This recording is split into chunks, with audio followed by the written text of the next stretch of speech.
Functions के बारे में देखेंगे, कौन कौन से फंक्शन हमारे पास अवेलेबल है लिस्ट के लिए, और भी तो कुछ जैसे कि हमने पहले बनाया था वैसे ही हम बना लेते हैं, और इस बार कुछ अलग वैल्यू दे देते हैं आपकी 10, 20, 30।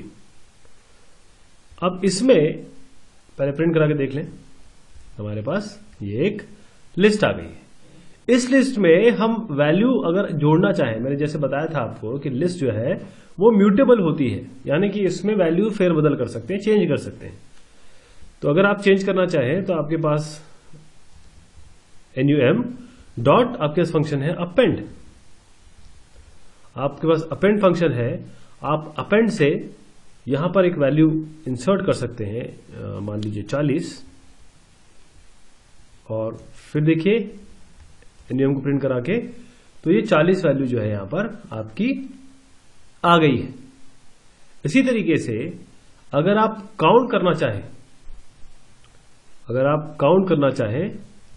num डॉट काउंट, और यहां पर देखिए 10 दे दीजिए, तो आपको ये देगा 1। अगर यहां पर 10 2 बार होता तो यहां पर 2 बार आता, 3 बार होता तो 3 बार आता। और इसी तरीके से अगर मैं करके दिखाऊं आपको, तो यहां पर ऐसी वैल्यू दीजिए जो एग्जिस्ट ही नहीं करती है, तो देखिए क्या बोलता है 0, यहां पर कोई वैल्यू आई ही नहीं है। हमारे पास ये एक नम वैल्यू आ गई, एक num2 भी बना देते हैं इसमें, देखिए क्या बोलता है। आपके पास 30 है, 40 तक आ गया है, तो 50 60 कर देते हैं, 50 और 60।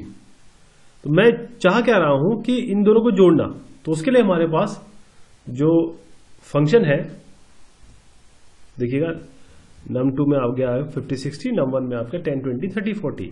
तो हम कर क्या सकते हैं, आपके num में डॉट एक्सटेंड करके फंक्शन है, और ब्रैकेट में अगर आप num2 देंगे तो जो फाइनल लिस्ट आएगी, आप देखिएगा वो क्या होगी, क्योंकि हम num में जोड़ चुके हैं।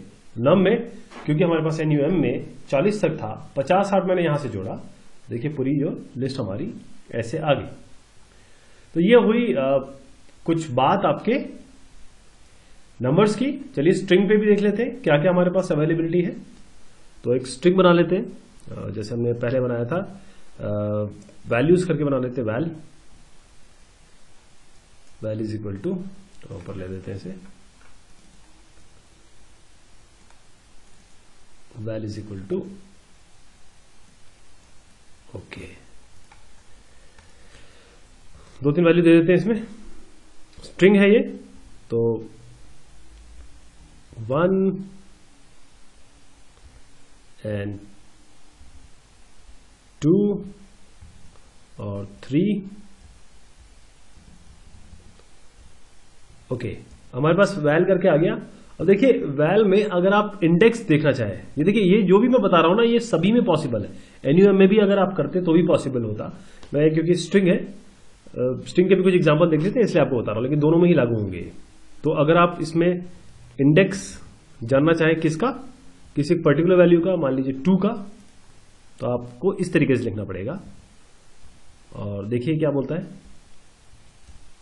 यहां पर 1, क्योंकि 0 1, तो इसने अपने का इंडेक्स दे दिया। अब आप अगर इंसर्ट करना चाहें कुछ, तो आप क्या करेंगे, वैल डॉट इंसर्ट, किसी एक पोजीशन पे इंसर्ट करना चाहें, मान लीजिए सेकंड पे इंसर्ट करना चाहें, और मान लीजिए कुछ भी नाम ही एंटर कर देते हैं। तो देखिए इंसर्ट हो गया। अब मैं दोबारा प्रिंट करा के दिखाता हूं आपको। तो यहां पर 1 2 और जो सेकंड पोजीशन उसमें ये एजाज इसने इनपुट कर दिया। अब एक और हमारे पास फंक्शन है, वो है आपका पॉप माने वो आपको वैल्यू रिटर्न करके देता है। पॉप रिटर्न करके देता है। अभी एक रिमूव भी आएगा, आपको मैं समझाऊंगा दोनों में अंतर क्या है। पहले पॉप देख लेते हैं। इंसर्ट हो गया ना, इंसर्ट माने वैल्यू को भेजना या इंसर्ट करना, डालना, और पॉप मतलब निकालना। तो हम अगर वैल डॉट पॉप करेंगे और ब्रैकेट में आप कोई वैल्यू दे दीजिए, जैसे 2 दे दीजिए, तो ये आपको सेकंड वैल्यू निकाल के दे देगा, और 0 1 2 तो एजाज इसने निकाल के दे दिया। इसके बाद अगर मैं जब जो पॉप हो गया उसके बाद मैं प्रिंट कराता हूं तो देखिए क्या आएगा। ये एजाज जो पॉप किया है, पॉप मतलब परमानेंटली हटा दिया यहां से हटा के आपको ये दिखा रहा है। अब पॉप हो गया तो अब रिमूव भी देख लेते हैं। रिमूव क्या करता है, ये बस आपको दिखाएगा नहीं, ये परमानेंटली इसको रिमूव कर देगा। जैसे मैं रिमूव करता हूं, किसको करें, 2 को कर दें, इसको रिमूव कर देते हैं।